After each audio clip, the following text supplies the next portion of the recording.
In this episode of the Dust Settles podcast, I sit down with Kiwi, tattoo artist, illustrator, and patchmaker. Originally from Ireland, she shares insights of her journey to Germany, the struggles of being a creative and sensitive soul, and we share our experiences with depression. This one's for anyone out there trying to carve their path in a world that doesn't always make it easy. And now, the dust may settle.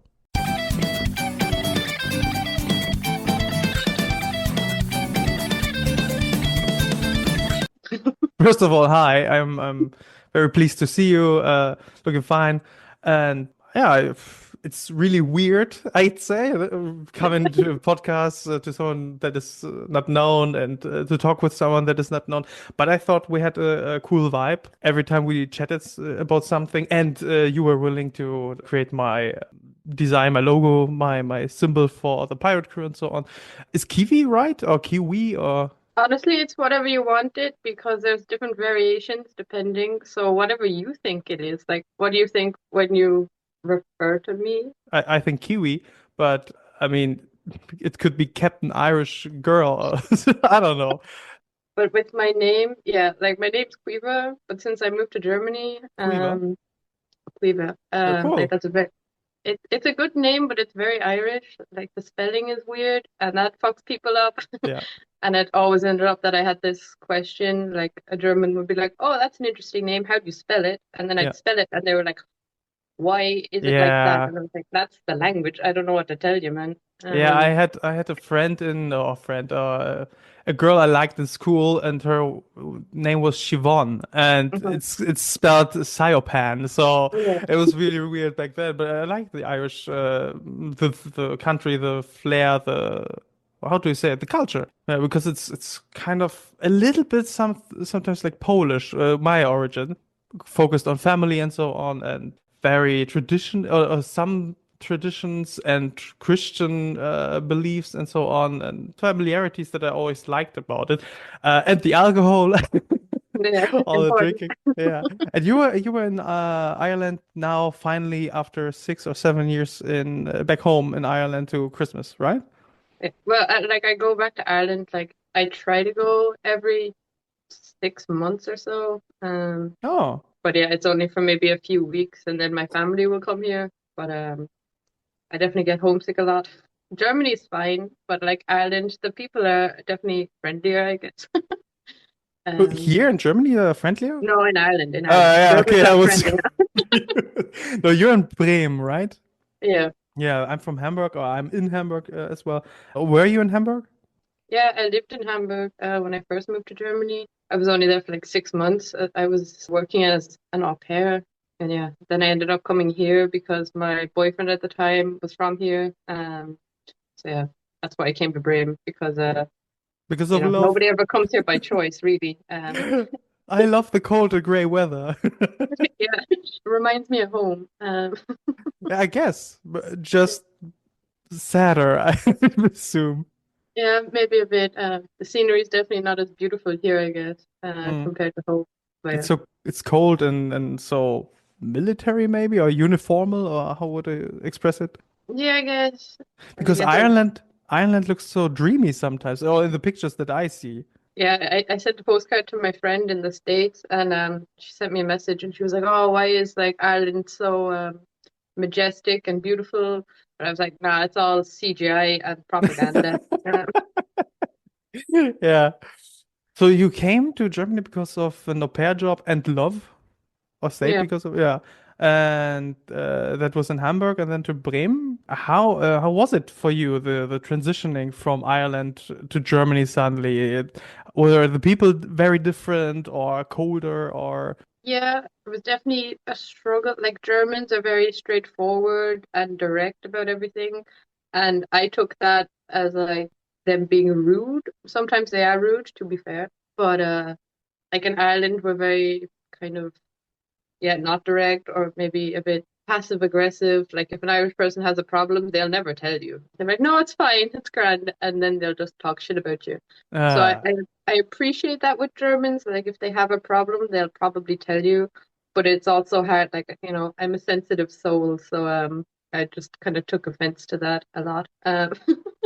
Yeah, I can But imagine that you're uh, a sensitive soul because I can see that in your art. You're very delicate and sensitive in how you work with the details in your drawings or in your patches and so on. I can see that because I studied 9 years illustration, so I know what I'm talking about, and I am not as sensitive. I'm just a working man. I'm just finishing art and doing it and disconnect from my art often just to make the product. And I'm very, I'm almost never drawing. I feel like I'm almost never drawing because I have now I have this podcast. I wrote last year, I wrote a book.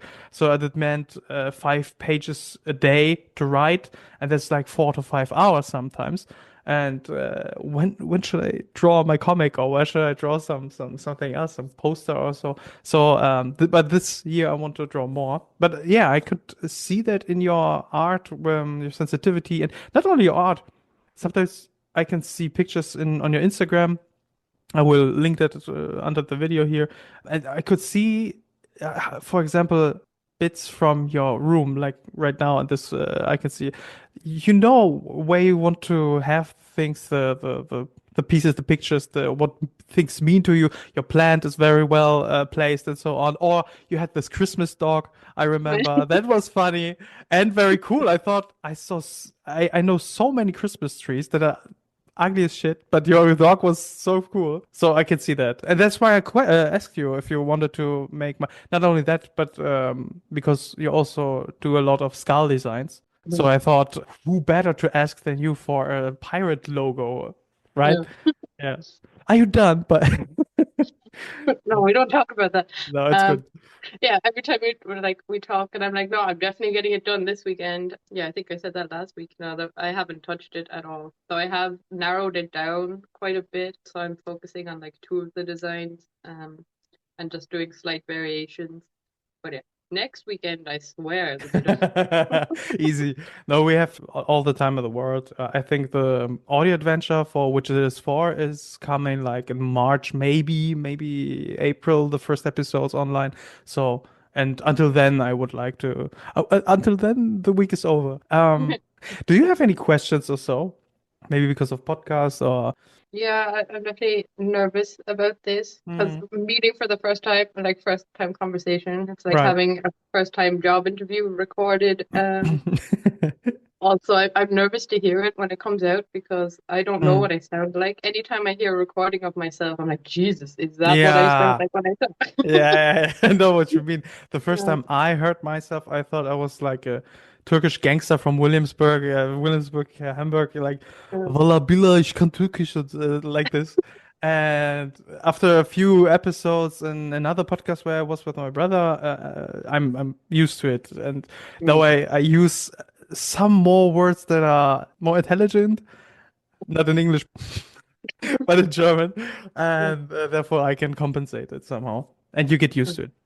mm, So I can imagine that you're kind of nervous and so on, but that's what I'm always nervous in every episode. Hours before the episode comes, last 2 weeks ago, I had a guest that I didn't know either, or not personally. The first time I talked with him, and I had a bunch of questions, and I was like prepared, over prepared even. I enjoyed the conversation, but I felt that disconnected somehow. I was disconnected because I was so focused on my questions, partially, and that's why I didn't prepare any questions. I have here ChatGPT by my side if I need some. But I mean, I started this podcast because I wanted just to have conversations with some friends, and then I thought more about creative people in general mm, that want to do some stuff like authors, because I'm an author, I'm an artist, I'm a Dungeons and Dragons player, if you want call it creative thing. I am a storyteller, comic mm. artist, illustrator, whatever, and have You can do it I'm all.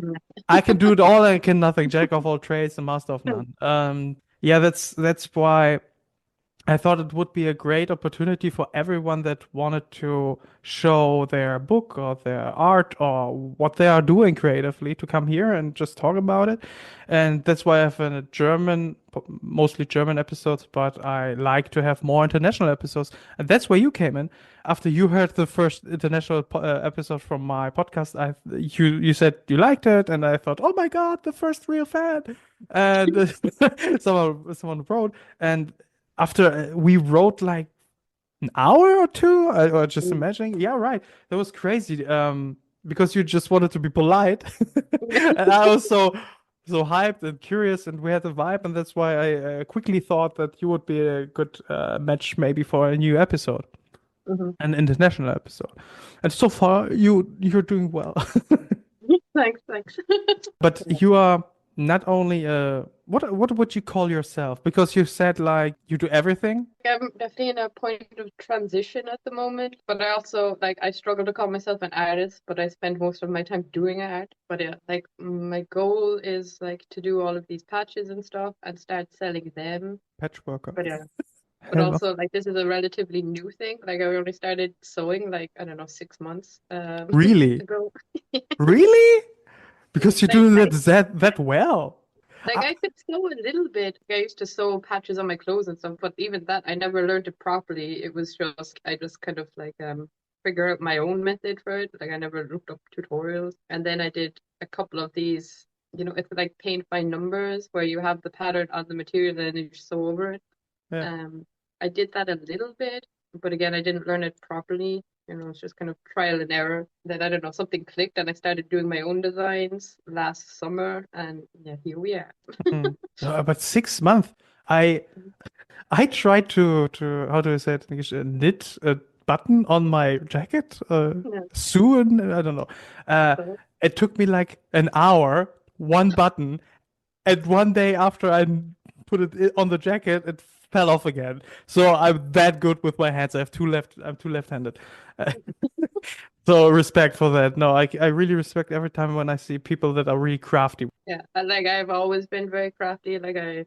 Yeah, like I like drawing, but I also just like making things with my hands. Like I'm a very fidgety person anyway, I guess. Like I Hmm. always have to do something with my hands. And how I did don't it know. start with your creativeness and your drawing and so on? Like I was always into art.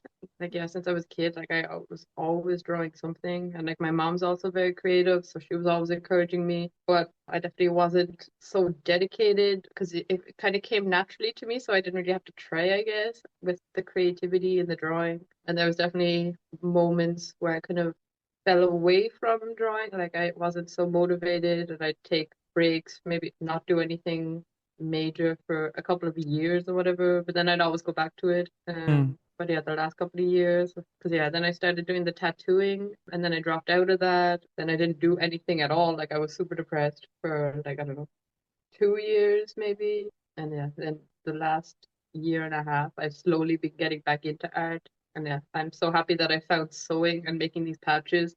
Because yeah, I am good at it, but also people really like it. And I've gotten a lot of inquiries about people buying patches and stuff. So a journey, I guess.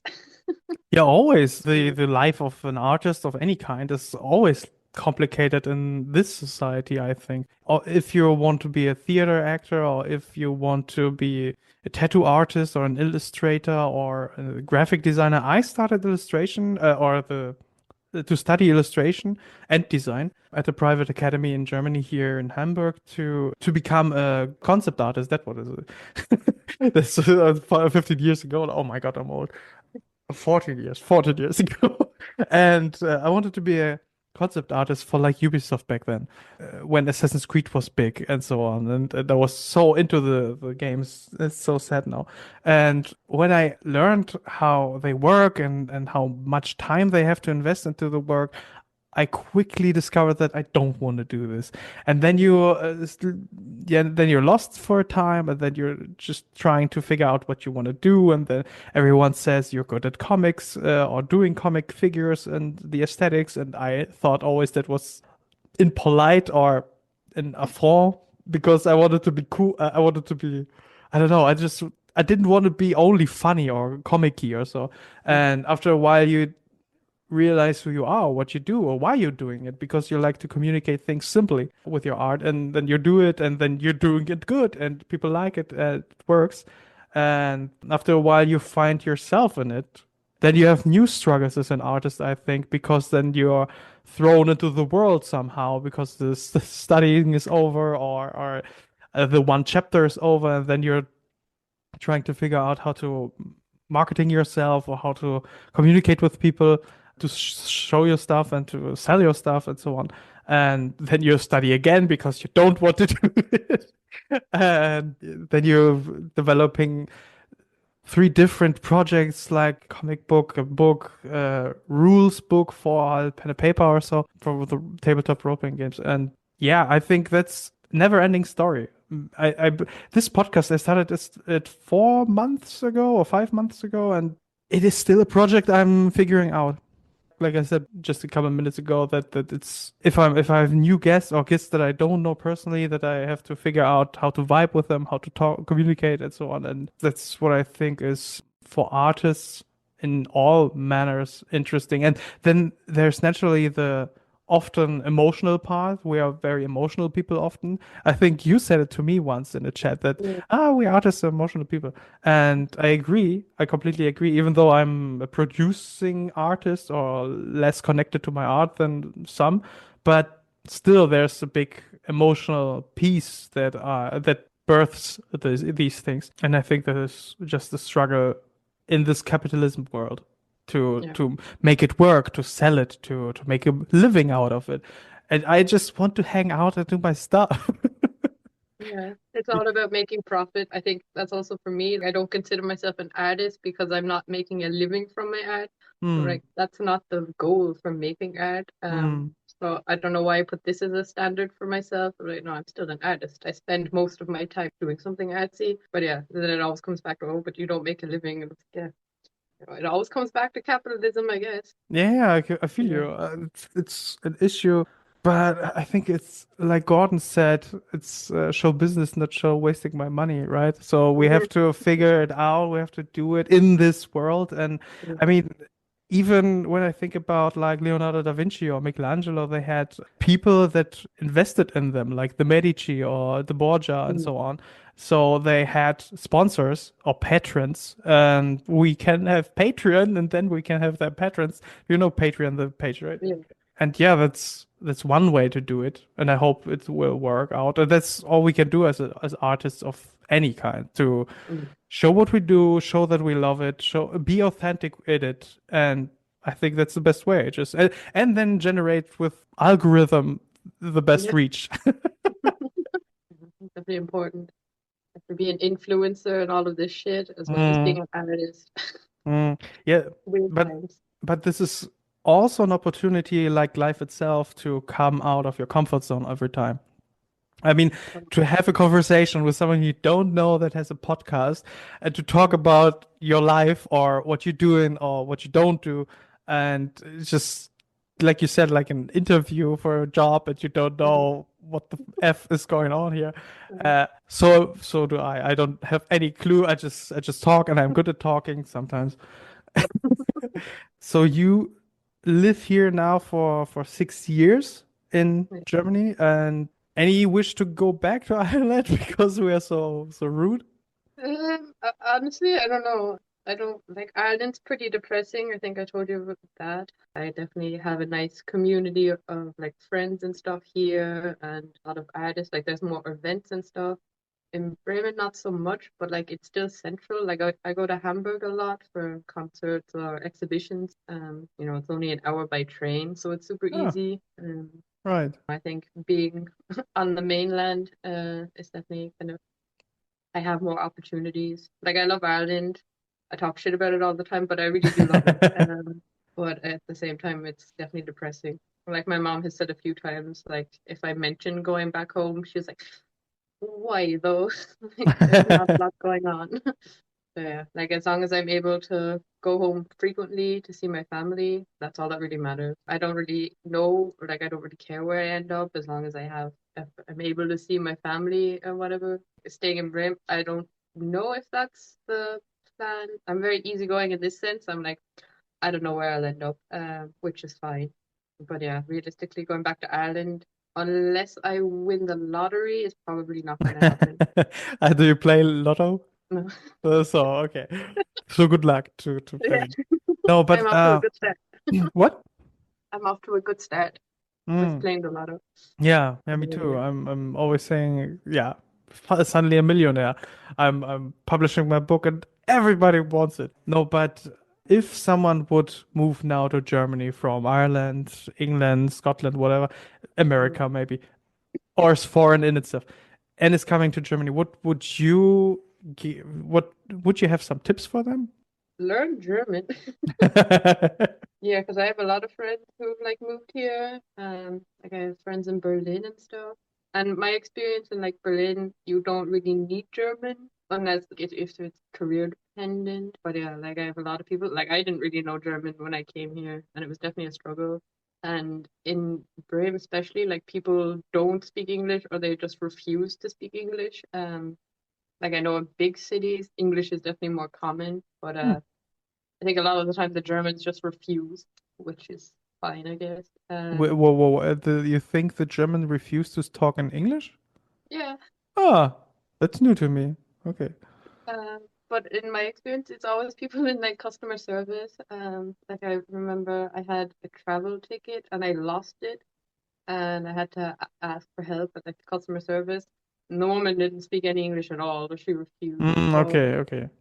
or like going to the doctors, like the receptionist, they also never like speak English. So sad. So, that's a bit lame. Though I can't speak German, I just kind of refuse to do it. Like, yeah, if I have to make an appointment or whatever, I can do it then.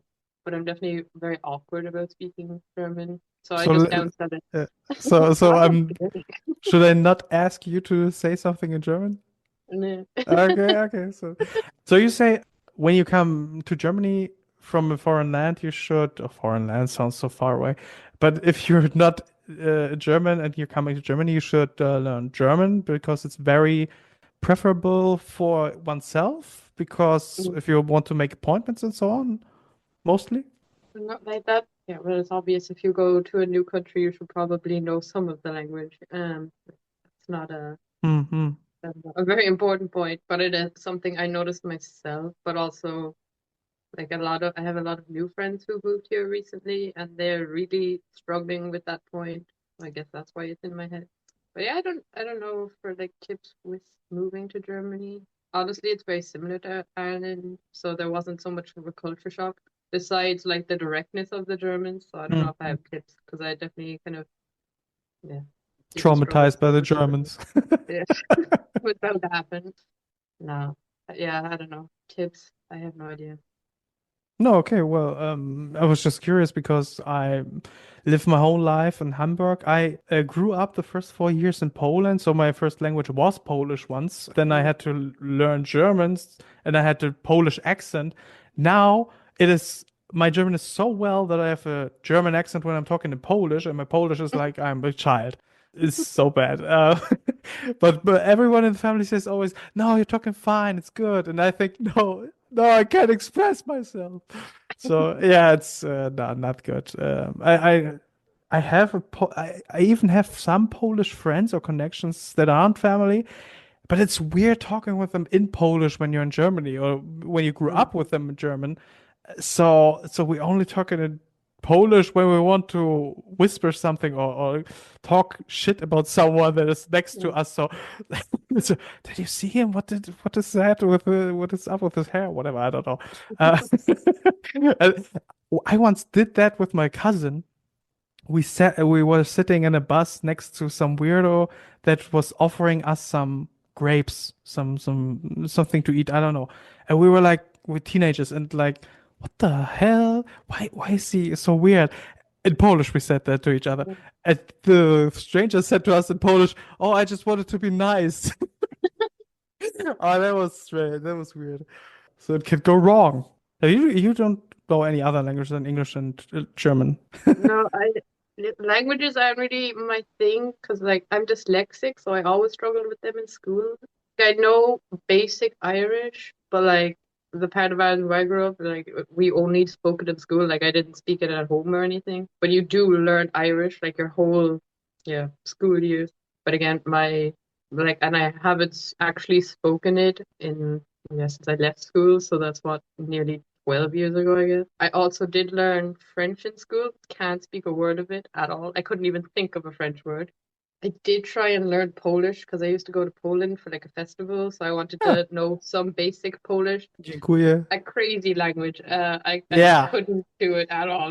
I looked at a few videos. I grew up with a lot of Polish people as well. There's definitely a massive Polish population in Ireland, Oh, so I'm kind of used to it then. Like in my school, like it was, I don't know, like a quarter of the people were Polish. weird. We're in Um, Ireland, kurwa. So yeah, so I don't know, like I definitely appreciate the Polish language. Also, I follow like meme like pages, and it's just like Polish memes. I don't know what they're saying, but it's really funny. So Everything with a beaver. yeah, Stuff with, oh my everything. God, Bobbert. Bobbert, kurwa. My I'm, favorite meme. yeah, Um, it's kind of is. Yeah. Jakie bydle. Oh boy. No, okay, but nee, I had French twice, the basics. That sounds dirty. No, but qu'est-ce que c'est? Or où est la mm, biblioteca? Bibliothèque? I don't know.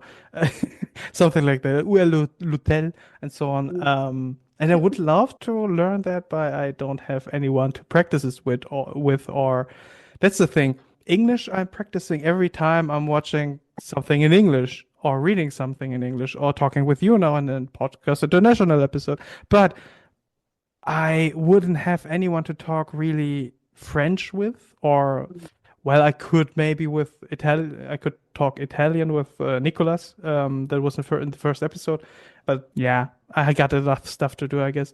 You started drawing and painting because you always had a knack for it, and your mother was also creative.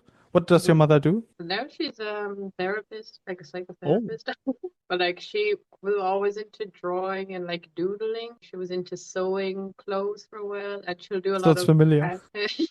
She does courses, and then she'll be really into it, and then she'll just not do anything with it anymore. I think before Christmas she was doing a jewelry course, and she loved that. We also have like a joke at home because my mom, she'll find something creative, whether it's like, I don't know, this painting by numbers or building ceramic things or whatever, and she'll buy like the kits, and then she'll put them in this special cupboard that she has. And if it goes in the cupboard, it's never coming out.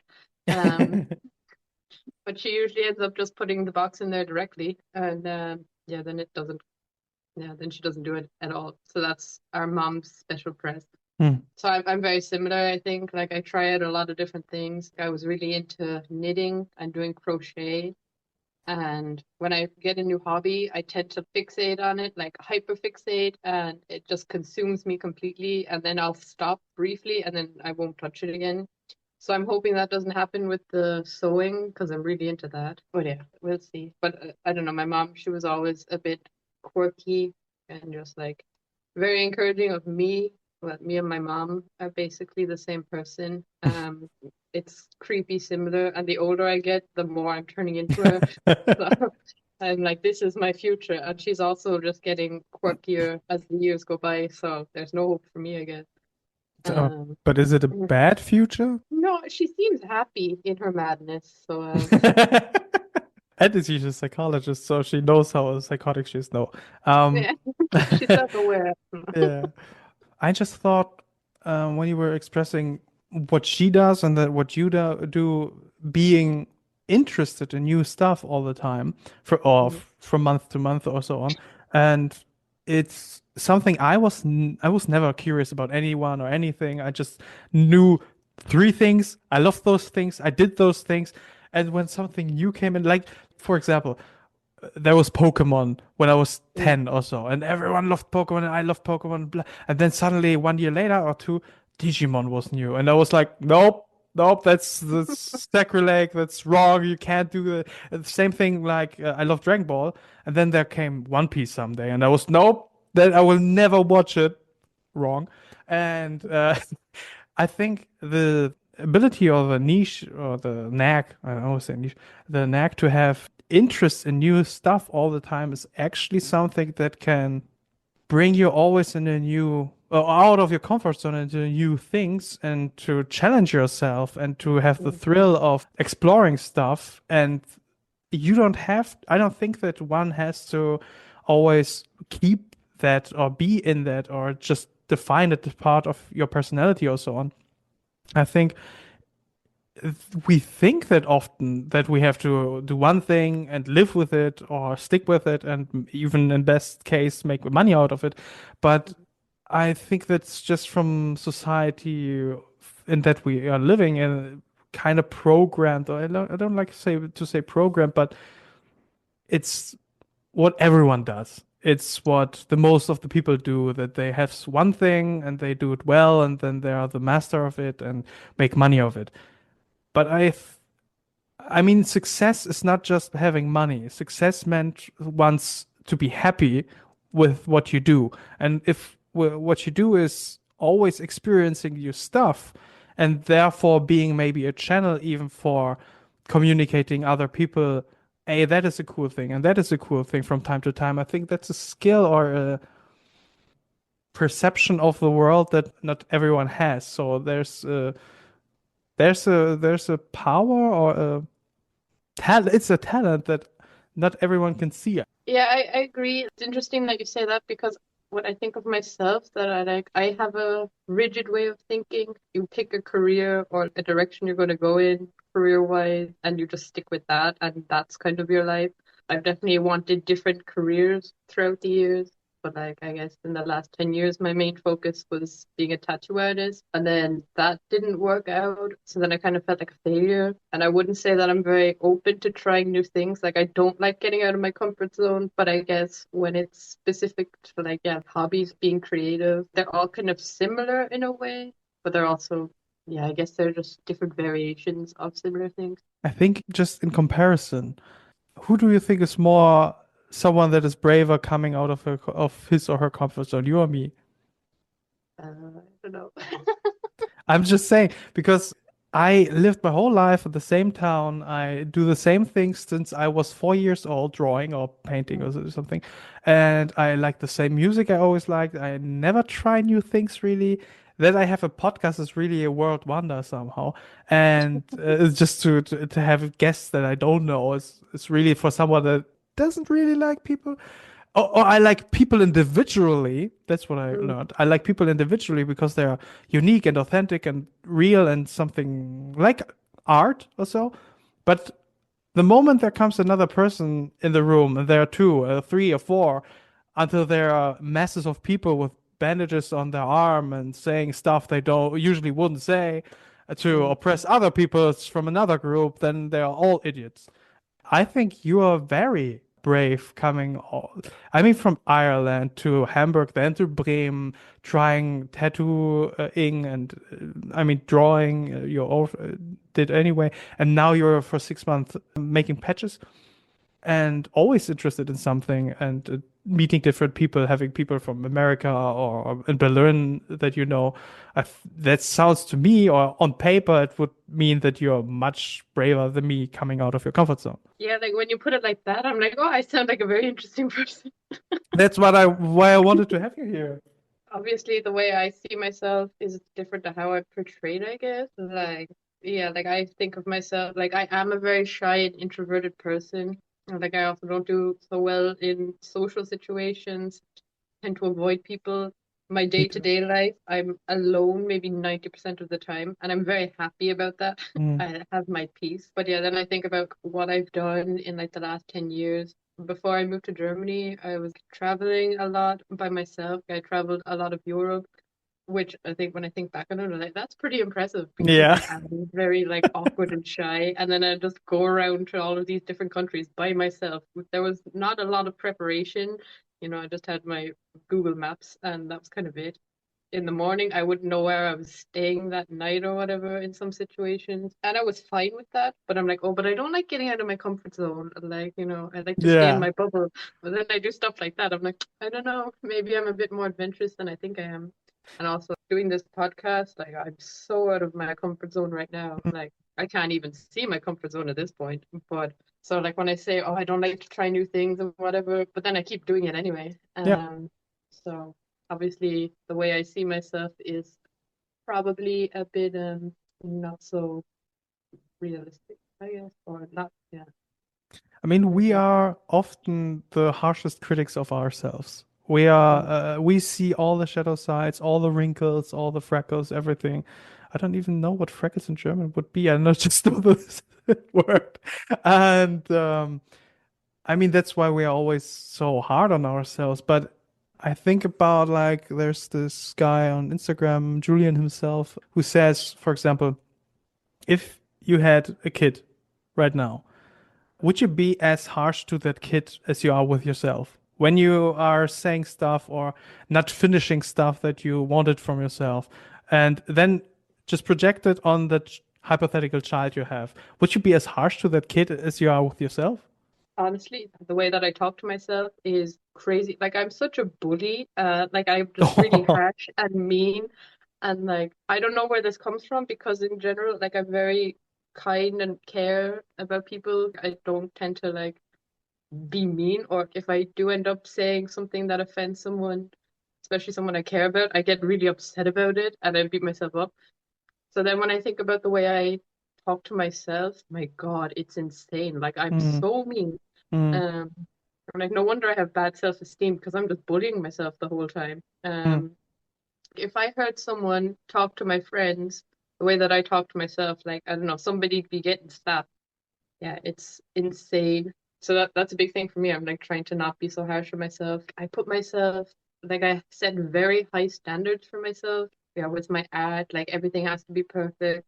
Um, or like also just with like my appearance or how I behave. And like it's these insanely high standards that are like impossible to reach. But then when I think about like other people, like I don't do that for anybody else. Like with mm. my friends or whatever, you just kind of accept them for who they are. Yeah. It's definitely trying to change your perspective Mm, because you get so focused on yourself, or at least like I do, and like you get caught in this way of thinking. You're automatically saying these mean things to yourself and criticizing yourself very harshly. It just becomes a second nature to you, and it does end up having a massive effect. So yeah, like the way that I try and think, or like trying to change this, or like with myself in general, like taking better care of myself. It is like instead of thinking that I'm doing it for myself, it is like looking after a small child. Just not even with like mental health, but also just in general, like making sure you eat all like a balanced diet and getting enough exercise and stuff. I think of it as if I'm taking care of a child, yeah. not taking care of myself, because I don't know, sometimes if you're like struggling or if you're feeling down or whatever, for me personally, I can definitely be a bit self-destructive. Almost not taking care of myself is like a form of punishment if I feel bad. So it's like, yeah, like eating shitty foods and all of this and like just lying in my bed all day, just doom scrolling. It's almost like a form of punishment if I'm struggling through something. So then I have to like trick myself into doing good things for myself by thinking of it as if I was taking care of a child. And it works. It's a lot easier when you change the perspective slightly. I agree because I, I thought a million thoughts right now. For once, that Chester Bennington from Linkin Park had the same things that he said back then. That he, when someone would know what was inside of him and how he was talking to himself, what voices were in his head, no one would be happy anymore, or Mm, no one would. I mean, that's why he, and also, what I thought was, again, like always, personality type stuff. I don't know if you are a little bit familiar from my podcast, maybe. I always drop something from Objective Personality System that is, in quotes, psychological theme, if you want, mm, from Carl Gustav Jung, but developed furthermore from a group named Objective Personality System. And there you have like 20,000 personality types by now. They started with 16, then 32, then more and more and more because they figured out over the past 10, 15 years more and more. And what I want to say is, you said something like, I am so harsh with myself, but I'm the nicest person to everyone around me.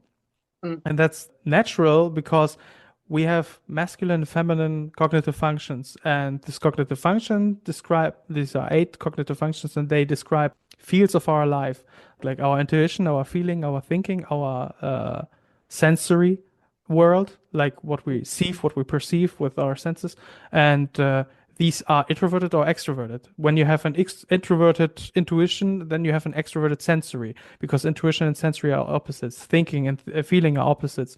And if you have it introverted, then you have the other one extroverted. And then there are masculine and feminine also. So you can have what I think is in your case, masculine introverted feeling and masculine introverted intuition, which means your inner world, called the sleep animal, is very masculine, and therefore you are always pushy towards yourself. You are always wanting more from yourself, and in return, you are feminine to the out. It's called feminine. You are soft and patient and flexible with the outside world. That's what it's the dichotomy, the dynamic would be, and that's what I thought also in that, because I have it just the other way around. I'm really soft and cozy with myself. I'm just doing my stuff, and sometimes I'm thinking, fuck it, I forgot it. Okay, shit. But I'm so pushy, and I was really a big asshole when I was a teenager, because there's when you are in your prime of your undeveloped cognitive functions and energies and so on. But and my brother had the worst childhood with me, because I always said everything what he did was wrong, and why did you do that? And I was such a tyrant. And these are things that first you it helps to be aware of them. Like Carl Gustav Jung always thought about the shadow self, and that you have to conquer your shadow self. If you have to look into the abyss, okay, that's from Nietzsche, to look into the abyss, and the abyss looks back to you. But Carl Gustav Jung also referred to that, I believe. And it's about when you know how you function, how you yeah function, then you can work a balance for yourself and for others, and to be the best version of yourself in the end.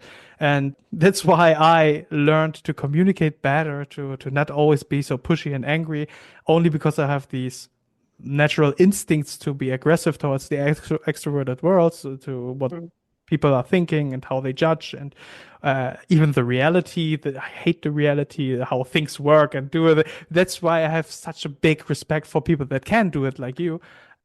And I learned to be more patient, and to be more kind to the extroverted world, and to be more pushy, and be a little bit more strict with myself. That was my path, and is still my path. And I can imagine that from what you just said, that it would be the other way around, to be more flexible and patient with yourself. Like you said, with if you would care for you as a child, then you would be much nicer. And maybe sometimes people are, I don't know, you could tell me, maybe some people are too often invading in your boundaries, or against your boundaries, and because you let them maybe too much in return, because you're so harsh to yourself but not to the external world, to the people. And then you could learn to be more harsh with such people that invite you to a podcast and you didn't want to go, or I don't know. Yeah, I gotta learn to say no, man. How did I end up here? Yeah, definitely boundaries. I definitely struggle with them. Like I think in Mm, a lot of points I don't have any boundaries. Yeah, then I wonder I end up in a situation where I'm like not happy to be involved in it.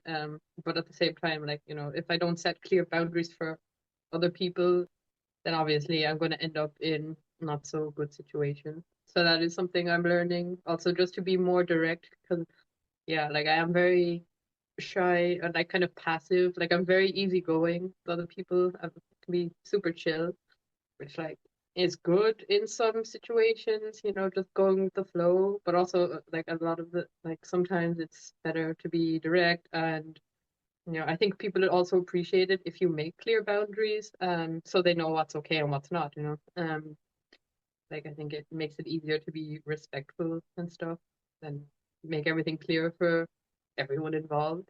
yeah. So yeah, that's definitely something that I'm working with. Like, yeah, boundaries are important. Like, I think, yeah, I just didn't have any like Hmm. sense of boundaries with myself for a long time. But that's also because like I had no sense of self, I guess. Like I had no idea who I was. So you can't set boundaries of what's okay if you don't know what's okay for yourself, Yeah, you're Um, trying things out. That's also a part of it. But I mean, can I ask how old you are? How young you are? 29, 29. Baby, you're a baby. So really, you're still learning and you're ahead of the curve because Mm, there are so many people that, and that's what the midlife crisis is, from what I understand, that they discover their demon function, their last cognitive function when they're 40. And that means that people that worked always like everyone worked and did what everyone expected of them suddenly discover there's more to the world. I could just go to Vegas or so. And then they are experiencing new stuff. And the other way around, I mean, in my case, I bet my my midlife crisis would be something like, I'm going to Africa and discover a new species or something, just in the reality to look at things. Just that would be my thing, I believe. And if someone works constantly on him or herself, it's harder than people that are just doing their stuff and not thinking too much and not reflective. And we as artists are often reflective, more often, I think. Not all of us, but a lot of us. And therefore, we are ahead of the curve, but in regard to who we are, who we want to be, how do we want to express ourselves? like I think with artists and like creative people in general, like we tend to be deep thinkers. It's important to put yourself into your art, whatever that is. Yeah, it's a part of it for some of us because there are a lot of us. I got to know a lot of people that were just liking music or liking drawing or painting, and they are not really reflective and not really thinking about how could I express myself through this kind of art or craft, but what sounds good, what feels cool, what other people like, and how can we Mm. do like DJs, for example. I don't think that the cliche DJ is not very reflective, I would assume, but I don't go to clubs, I don't really know. But I mean, for a cliche artist, and I would say that it's kind of some kind of art that you know how which music to work with the other one and what to mix there. And I don't know how DJs work, but there's another connection to the craft there than for some other crafts. Like when you are illustrating a piece of picture, a picture, an illustration that should maybe or expressive painting or something that is really something that you have to be more reflective, I think, than if you want to be a DJ. Yeah, probably. Yeah, But yeah, like it definitely depends on the art or the piece is about. I think it is important to be reflective. For me personally, I think with artists, a lot of the time, because you're creative, tend to be deep thinkers. It also makes you more prone to like mental struggles. You know, like I know a lot of my creative friends, they've kind of yeah, either dealing with anxiety or depression, and I've also struggled with stuff like that. And I think that's why I'm kind of ahead of the curve, as you say, reflecting on myself because I've had gone through, like I've struggled through those issues. I'm aware of them and trying to improve them a lot. Hmm. So I think that's why I'm just aware of these things. But it is important. I was definitely very insecure and struggled with my self-esteem. And also, yeah, with being an artist, you know, you have to make yourself vulnerable. Like you put a lot of effort into whatever you're making, and then you Especially put if you're it a in the world. perfectionist. Yeah, Yeah. And yeah, then you have to put it in the world, and then it's yeah, then there. you have to face the criticism and Hmm. you know people dissecting your work, and like you can take it very personally, especially if you're very sensitive like me, and I can definitely be devastated, especially now in like the age of social media where everything's a popularity contest and you're so reliant on the engagement and the likes and everything. Hmm. I try not to put too much value, not to put too much importance into this outside value, getting validation from other people. But at the same time, that's the way things are. Like if it's not popular, then it, not that it's worthless, but it can definitely feel defeating. So yeah, I think that's why I'm trying to learn to appreciate what I'm doing and the motivations that I have for doing it so that like, you know, even if I post something and it doesn't get any likes or whatever, it's still a good piece of art. And like I know what it's worth because I know what went into the process of Hmm. making it. Yeah, you don't have to measure it by the work you put into something. I mean, that's something I struggle with even as just a person, not with my art or so, but for me personally, it's more like learning that for me personally, this thing that things are worth just because they are, or people are worth just because they are. The measure of if there's some great deed or if it helps a lot of people or if it's very popular or so on is not what it is about. We think it in this society of in capitalism and so Mm, on and in Instagram and TikTok that it has to have this big reach and be whatever. But I mean, there are many artists or Instagram influencers, how you want to say it, that help so many people, even though they have maybe just 100 followers or so, and they're helping them just because they were there in the right time with the right message or with the right art or so on. And mm, there's some sort of connection and worth just in that thing, and maybe that saved a life even. Yeah, it's a complicated matter that I'm still thinking that I'm still trying to figure out. But another thing that I just thought was that don't do it for others. In my belief is you don't do it for the people that you don't want. You don't do art or express yourself for the people that don't like it, but because for the people that like it, that would like it, that are like you or can connect with it. And if you find those people, then that's good for you and for them in this world because we created a world where we can reach those people very easily around the world. And yeah, it's a matter of perspective again, I think. mm, Because I also often fell into this mindset of, oh, I have to do this much and I have to do it that quickly. And oh my God, I'm 35. And quickly and better and more and blah. And oh, is it really right? Because everyone does anything else. But no one lives your life. No one was born like you, with the mindset like you, with the genetic little code like you, and had your childhood and the possibility to express themselves like you do. And therefore, what you are just by being is unique and one and only. I think I posted the story yesterday, the day before. Be you because no one else will. mhm. And that's really what I'm trying to live daily myself. This is also something that I'm trying to learn for myself because yeah, I've always compared myself to others, comparing my work, and it's not a very good way to be because yeah, you're completely different to everybody else. So, Mm. you know, it's kind of redundant to compare yourself, and your work to anybody else. Yeah, And comparison is the thief of joy. yeah, no, it definitely is, and that's something that I'm trying to rewire in my brain. Mm. Especially yeah, with Instagram and social media, you know, you see people and they're getting all of this like likes and stuff, and Mm. then you're like looking at yourself and like, oh, why am I not doing so well? And then like, oh, well, this must mean that my work is not good because nobody likes it or whatever. And that was something when I quit tattooing, I don't know, maybe three, 3 years ago.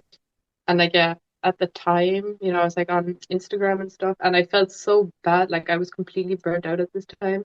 Mm. And I'd go on Instagram, and you know, at the time, I was just following all of these kind of big artists, or like obviously the tattoo artists I knew, but even then, they were like very popular, and comparing myself to their work. I had just started out, and I made massive progress from when I started my tattoo apprenticeship to when it ended. But for me, I was, well, it's not getting this validation, so it means nothing. Mm. And then I like couldn't go on Instagram or anything because it was just full of this content. I think I was kind of brainwashing myself into, yeah, convincing myself that I wasn't good enough because I was comparing myself to all of these people. Mm. Because the world But then says I it. think, yeah. Mm.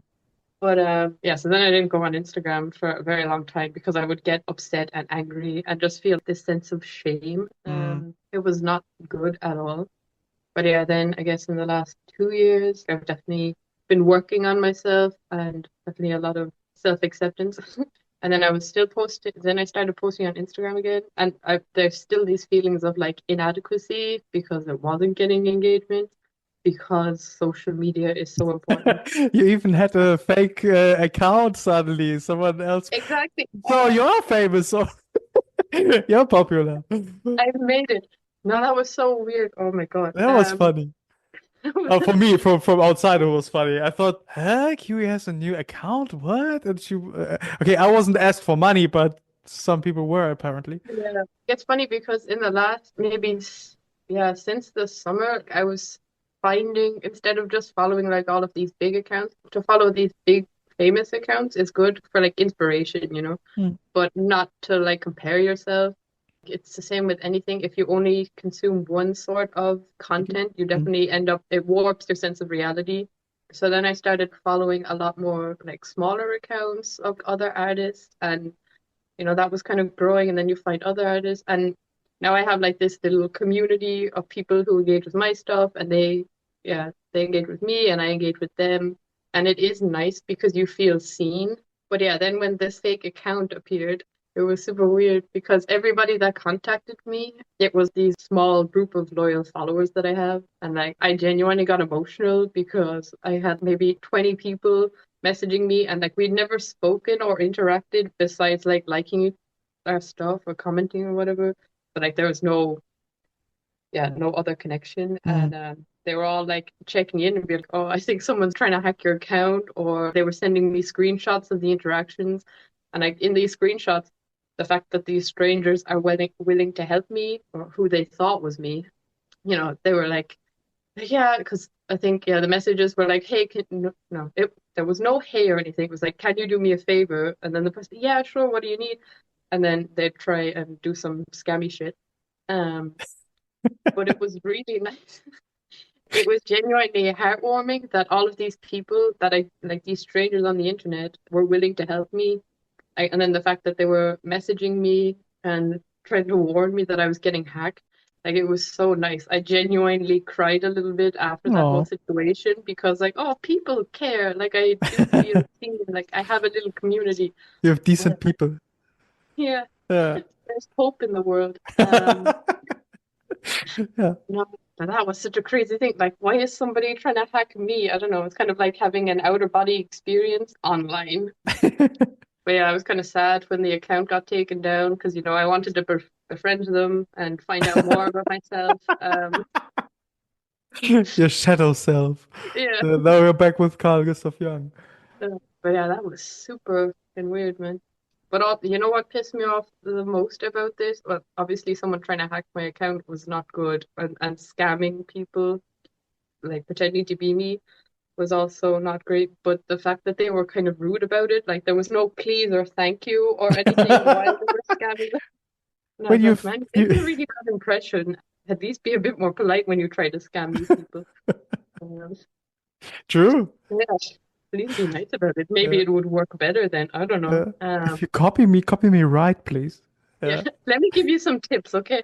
Um, Yeah, that could be an indicator really for you doing things right because people want to take benefits through you in some sense. I mean, you have some reach, you're not too big maybe, and then they think, okay, that's the right kind of big in Instagram in that case, so they can scam people better, but they weren't kind enough, so they couldn't. people knew straight away, Yeah. that's not her.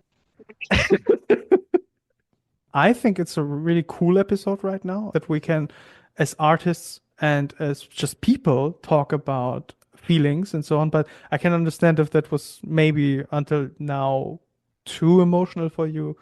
I don't know. No, I think that was one of my things that I wanted to talk about was Oh, like good. emotions and like mental health because like Cool. for me, yeah, it was something that I struggled with for a very long time. Like mental health in general, I think since I was a teenager was an issue, but like, it wasn't ever so severe, but it was always something there, just kind of like Mm. looming.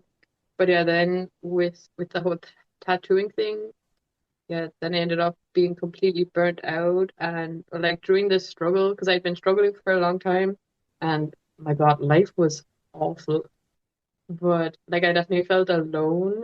because I wasn't really sharing these struggles. But then when I started opening up more and talking to other artists, they also agreed that they have similar struggles, and it's pretty common. And I think when you are struggling with stuff like this, you definitely feel alone and trapped. So it is nice to hear it from somebody else who's like Mm, struggled. So I think it's important to be open about it. Because when I started opening up more and people were like, oh yeah, I've been through similar things, I was like, well, it would have been cool if you had shared that earlier. So I wouldn't have felt so alone, but whatever. mm. Keep your secrets.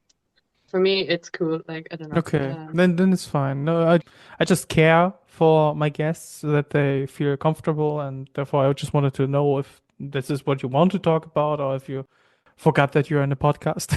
So I always think that it's really brave, and I appreciate very much authentic people and authenticity. Therefore, when I see people online or hear people online that are talking about things they have experienced or things they are living through, no matter what it is, even though it could be regarded as silly from some people, I think it's real, and therefore I always appreciate it nowadays. Back when I was a teenager, I was a fucking asshole, so I thought, oh, you're a pussy. Why can't you just, I don't know, just get it together? But that's just a mechanism I learned from my childhood. Therefore, I know now that I have to lean into my emotions and to let it through and live it. Because every emotion deserves to be felt, or not deserves, but is needed to be felt because it's part of you and you can't neglect parts of you no matter what shade they are.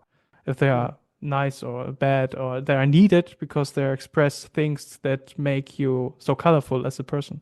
I really appreciate that we can talk right now, even though it's the first conversation we really have, but we are so emotionally invested or so emotional in itself. I struggled in the past year, the first time, really, maybe. No, not the first time, but in a long time, with, I would say, depression. I, it's no depression episode. I struggle with depression. I think it was in 2 years ago to talk about depressions all the time online. Okay. But no, Get but I behind was, those are trends. yeah, I'm never riding the trend. I started Game of Thrones 2 years after it was popular. Still didn't watch it, so Oh, you're winning. okay. Okay. You're winning. No, what depression. I'm so sad. No. I was things change and you grow up, if you want to say it like that. You you are caring for yourself. You expressed this earlier, like caring for a child, looking that you get the right food or that you work out or that you say good stuff to you or that you do your laundry or whatever it is. You just have to care for your life. And I don't know if it's my childish heart or my artistic side of myself, but that is a challenge in itself. And sometimes you believe to be, because it is so, very alone with that. My mom moved 5 years away, somewhere else, not too far away, and everyone has their best friends or a boyfriend or girlfriend and so on. And I'm still single, so I'm just living my life and doing my stuff. And you just see everyone around you and everything around you just changing or moving and things happening. And okay, things are happening to me, or I am doing a podcast or so on, or I'm writing my book or so on, but it's still, you don't have anyone to share. That was my feeling. That was my feeling, that I hadn't anyone that is that is my constant person. And that made me really depressed at the middle of the last year, next to my weird scheduling with, I have to write every day 5 pages for my book and I have to do it every day and I can't make a break because I have to do it until it's June or July or so on. And instead of being in the flow of life, just the philosophical way of Vouvet, I try to do it differently the past year, and that was another struggle for me. And I came into this. I was in this daily rut of just doing my stuff. No one's watching, and at the end of the day, you're lying there and you don't know what you did, or you know that you did it because you had to do it, but it is so worthless when you can't share it somehow. And that's when my depression started. And When I finally found someone last year, I and then it broke off really quickly, and I felt connected with this person. Then it was again even a deeper depression then because the things you know from your childhood, maybe the feelings you have from your childhood, like you're not worth stuff or anything, or you have to prove yourself with things you do or how you express yourself or something, then they kick in this depression and this being and this lonely being. And that's why I struggled a lot last year with depression too. I pushed myself too much. A little bit like you expressed it earlier, this pressure you put on yourself. And it was an experience. That was my 2024 experience, and I learned a lot from it, and I don't want to repeat it. So I know I was open to, and it was very really hard, even though it doesn't look like it, but it's really hard for me. It's weird being expressing weakness outside, and not in a funny way, but in a real way. That's weird. It's very deep talks. Yeah, but your mom was a psychologist, not you, right? Yeah, should we call her? Maybe she can help. Uh, Kiwi mom, hi. So there's this random man, and he was depressed. True. True, true. Yeah. No, but I think that firstly, because you were so open, I wanted to be open too in a way. I wanted to share. I see it as an opportunity, and I think that, like I said before, when I see people that are authentic and show their struggles, I appreciate it, and I think there will be people that appreciate this too. So there will be maybe haters, but even though I'm still waiting for the real hater, I hadn't a hater yet that said, "Oh, you can't express yourself. Oh, your English sucks," or anything. I had I could once. be that person for you if you want. Oh, please don't, no, no, I'll take because this. people are struggling with haters from time to time. Mm. Some more, some less, and I always think, when is my time coming? When is the hater coming to me? I was also thinking about this recently with myself, and like, I get a lot of good feedback. Like, I haven't really got any negativity from anybody, so I'm also kind of, waiting. Mm. I'm sure it's lurking around the corner at any moment. Somebody will say something slightly negative about me, and I'll just cry for days. Yeah. No, but I think, yeah, with being vulnerable and open about stuff, yeah, it is important because it is something that everybody struggles with to different degrees at some point. Mm. Struggling with mental health, I think a lot of the time it does kind of creep up on you, and like you don't even notice it. Like maybe there's some negative feelings, and then all of a sudden, like, yeah, before you realize it, you're just completely consumed by this, Mm. and it kind of affects every aspect. I know, I like imagine struggling with mental illness as if you're like walking through like on a dirt path or whatever, and then you get like some dirt on your shoes, and you notice it, but you don't take so much care about it, and then you keep walking, and then you get more dirty, and then it kind of becomes more of an issue, and then the rain comes because that's life. Then it just turns into mud and then you're just completely covered in it. And then you start slipping and sliding and things progressively get worse and you don't know Mm. how to cope with it at a lot of points. And before you know it, you're just kind of like lying in the mud with rain and you just kind of feel stuck in this situation and you don't know how to get out of it.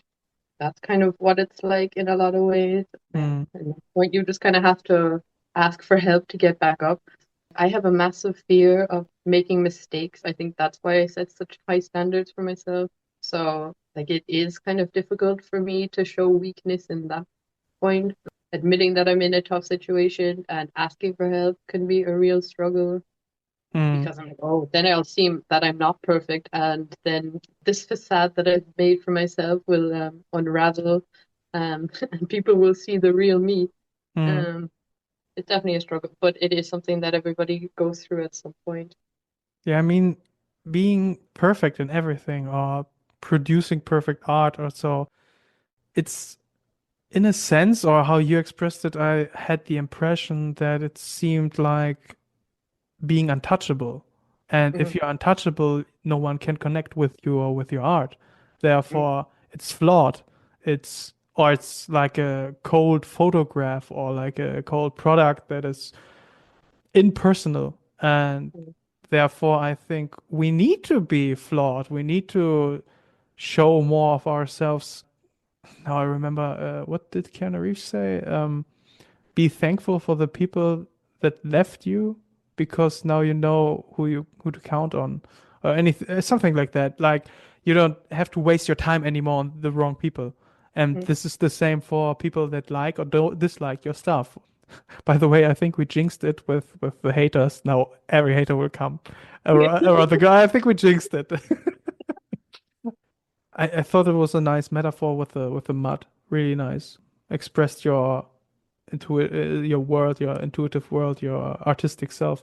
I myself see myself as a lake, most of the time, a calm, natural thing that is taking things in, not flowing anywhere else, staying in the place and enjoying himself and or itself in this case.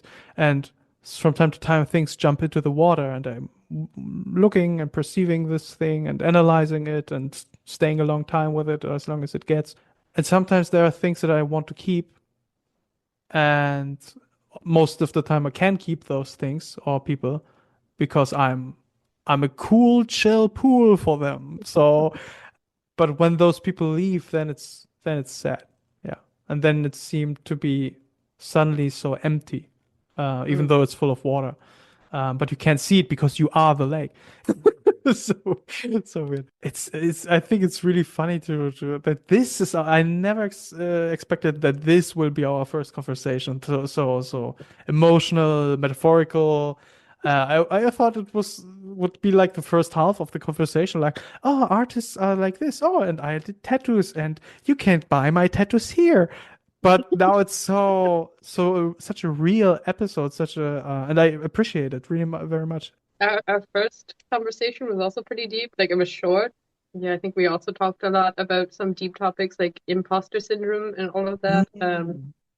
And yeah, I don't know. I think I made a joke during that conversation about how it was like it took a really deep, weird turn. Yeah, that's me. Yeah, I don't know. I think I was infected by my little brother that is a life coach, and it's some sort of undeveloped mentalist in my view, because he can really read people and is very attuned to them, and he sees what they will do just because of emotional stuff or how they will Mm, react. He sees it 5 steps ahead, 10 steps ahead, and I I never saw people like he did. I mm. know how people function now, but I and how things will turn out, but never people and how their emotions work. I hope I'm better now. I think I'm better now, but he's like a magician in that case. And he infected me, I think, with this drive for improving people or helping people to see things in a different light because we are often stuck with perspectives or beliefs that aren't good for us or aren't updated. Like even with myself, childhood beliefs that we take from our childhood. In my case, I had a hard childhood, partially. My father was a devil, my mother was a goddess, whatever, or an Mm. angel. Or that's the metaphors I used to express them, but they're just people. And I believed things like I had to make myself worthy and do things and accomplish things and so on and be smart and whatever. Yeah, but these are things that you don't have to take into your new life or into a new chapter, or it's not fitting for who you are now because now you need a new frame because you have new goals. You don't, or in my case, I don't have to hide myself anymore. I idolized being introverted. I idolized being the gray man, being the person that is unseen and does his stuff without anyone noticing, like Batman. And that's not how you accomplish the things you want to accomplish as an adult in this world. So I have a podcast now where I'm showing partially myself. Maybe someday with video podcast, but I like the look right now with just the images, the thumbnails, and so on. But who knows? Maybe with AI, I make animated versions of myself that are talking. We see. I think it's a natural thing to be stuck in this yeah, from your childhood or like the traumas that you experience, like obviously this affects you. I know for myself, like a lot of my way of thinking, it's like an automatic thing, an automatic reaction that you learned from childhood, Mm, like to mm. cope with these situations. Yeah, I also had a very colorful life, I would say. There was definitely a lot of traumatic experiences, but I don't know, at the same time, they did shape who I am today, or like, I wouldn't be the same person if I didn't go through all of these things. And yeah, there was a lot of bad stuff, but everything kind of turned out all right for me. Yeah, it always does. It always Yeah. does. It's what was the quote? It was a dumb quote that I liked anyway. If it's not good, it's not the end. And if it's the end, you don't even know it. Something like that. So it will always turn out good, something like that. Mm. It's kind of dumb, but it feels good to think about it for me. Like I think it definitely brings you hope, especially like I tend to be like I'm a positive person, but also very negative in a lot of ways. Again, I think it's just towards myself. Mm, Yeah, the way life has turned out. Like, yeah, I don't know, for a long time I was always kind of just accepting being the victim or like, oh, bad things always happen to me, and it's like, oh, for me, like life is shit, so what's the point of even trying things? And mm, like then you kind of stay stagnant in these situations or like this mentality. If you don't change anything and you're just kind of not even going with the flow, but just kind of staying in the same position and not even putting effort to try new things or new experiences, like to grow as a person, mm, then it's not that like your life stays the same. It ends up shrinking. Like you're just kind of closing yourself off more and more if you keep doing the same stuff over and over again. But yeah, I think that's why it's important. Yeah, your past obviously is very important to who you are. mm, But you can't let that define you. mm, And it's also recognizing these reactions or like yeah, the actions that you do, a thing that you learned from like previous experiences. It was beneficial in that mm, time, but like as an adult, I know a lot of the stuff that I do now, that is something I learned from my childhood. It definitely not helping. And I think it's a sign of maturity that I can recognize this and or like yeah, you can do something and I would be like, oh, that's like the wrong way to handle this, or like, criticizing myself for acting that way. But now it's like, no, like there's a reason that I'm doing that, but like, at least I'm self-aware enough to know mm, that I can change it. And it's not a bad thing. It's not the best thing for this situation, but it's also not this big dramatic thing that I'm making it out for mm. myself. And yeah, I think it's important to see that and be able to grow from these, to develop these kind of new ways of being. Yeah, stumbling forward, I would say. Or in German, Mm, use it all the time, stumbling forward, but I say it, I don't know, it sounds different in English. But that's what we do as a society, as people, as individuals, just trying to do better in the best mm, case and yeah. not blaming others or something that happened or something that is currently in the world. Some people, we can only control what we do in the moment. I'm confronted with this fact every time I talk to people or every time in many times. Yesterday, a friend of mine said something like she was angry about colleagues of hers because they weren't so informed as she is about Mm, political stuff or not as reflected as she is with, like, for example, no one has to like Elon Musk, but you can appreciate, you can learn from his view of business. You can learn from the things that made him successful as a person of media or whatever, how you want to express it. But you don't have to like him, but you can see that he did things that worked for him. And she had problems with that her colleagues were something like, oh, he's the devil and Trump is the devil and they're all bad people and there's nothing good about them. And I told my friend, because she was too emotional in that moment, I can understand because I'm sometimes emotional too in such moments, but to take a step back and to just reflect, okay, I can't control people. I can't make people think what I want to think.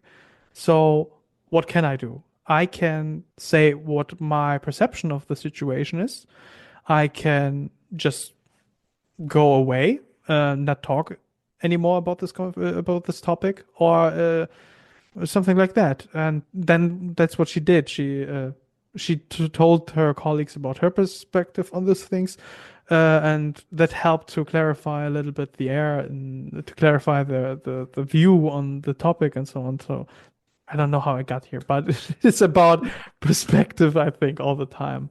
Yeah, I think it's easy, or like for me, to see people as good or bad, as Mm, like, this very black and white thinking.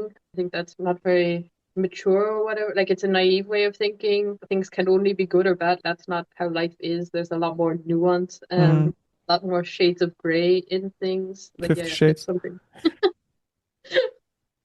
I think that's something I'm also trying to be more of aware of because I can be very dramatic. Like if something bad happens, or like that's the worst thing ever, and I can't appreciate any good points of it, which I'm trying to change my perspective on that and being more open to like Mm, understanding it a bit better, which I think is important.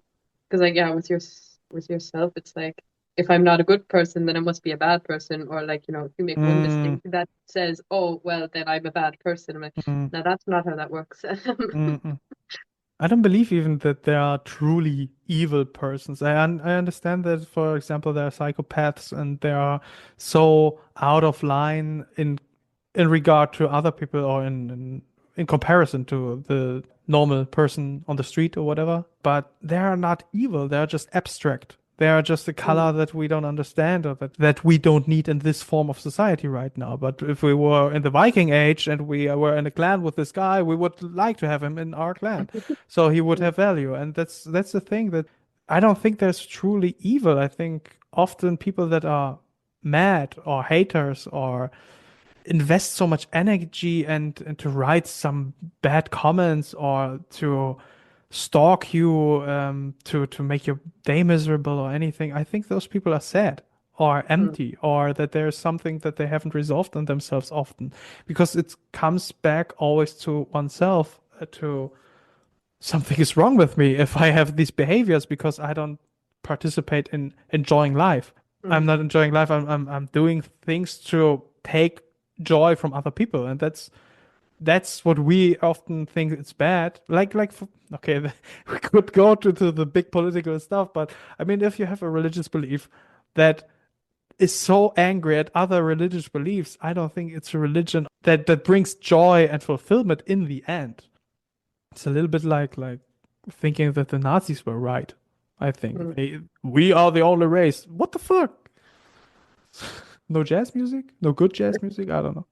For one, I had this recommendation. I don't know. Do you read German books or books in German? I don't know if it's in English, but there's from Stefanie Stahl.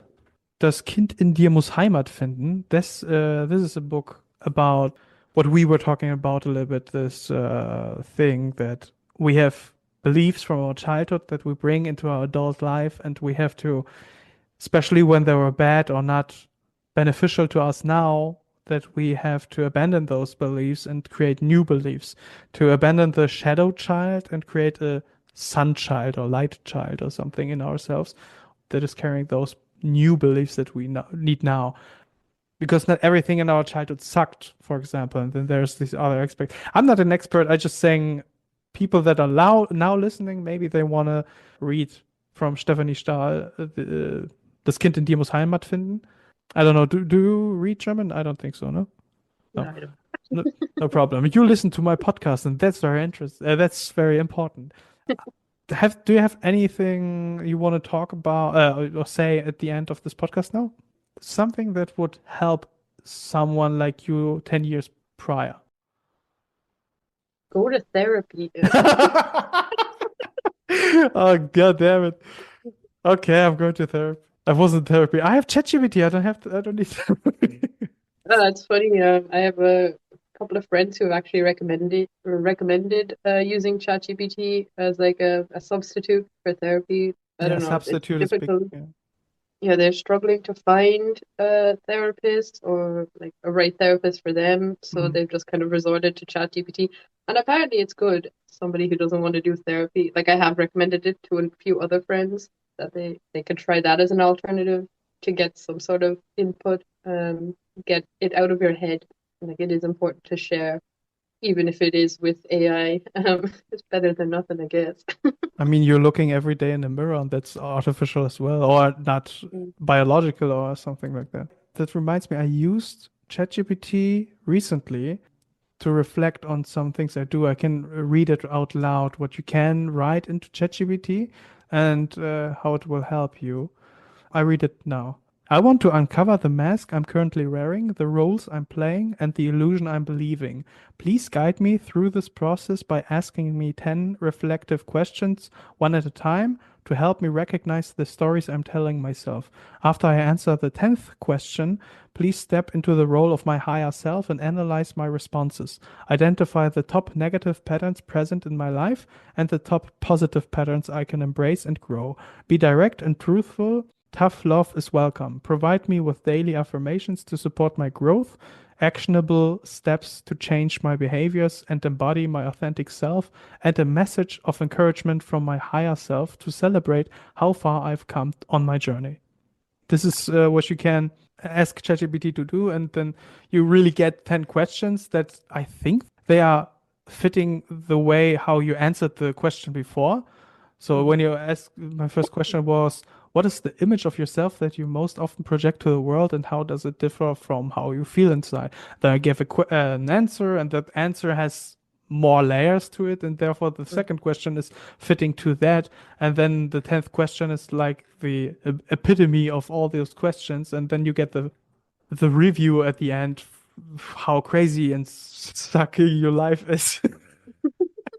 Yeah, I think people can get a lot from this episode, just personally. Yeah, we're Yeah. going to put all of the therapists out of business. Yep, I guess so. We use ChatGPT and Das Cells Podcast International. Yeah. Yeah. My mom's Um, going to be pissed. She won't have any more clients. Thank you for being here, for having this real conversation, and for just being open and brave and coming out of your comfort zone and giving me the opportunity, the bravery to be a little more open than maybe I'm usually am. Thank you for inviting me on this. I'm grateful for the opportunity. It's also very random. I could never imagine myself being on a podcast or whatever. Like, Mm. as I said, I'm very shy, and I also don't do well with being like the center of attention. And like, this isn't a job interview, but it has the same sense because we're just two strangers chatting. For me, it's even worse because the emotions are out there, and it's so worse than a job interview. In a job interview, I can fake everything. I can be just the jolliest, funniest, coolest person in the room. I don't know. Yeah, it took a very serious deep turn. Hmm. Yeah, like I had loads of notes written and stuff, and I guess Oh, we didn't cover most of that. Just kind yeah, of maybe for another straightforward. episode. Maybe you want to come in 6 months again, and then we are talking again about our life struggles and so on. We'll see. We'll see. Do an update, Yeah. see if our advice worked. Mm. Okay. Was a pleasure. Thank you. Yeah, thank you very much. Okay. Bye Keep bye. up the good work. Yeah. Thank you. You too. You too. Bye bye. Thank you. Thank you. Bye bye.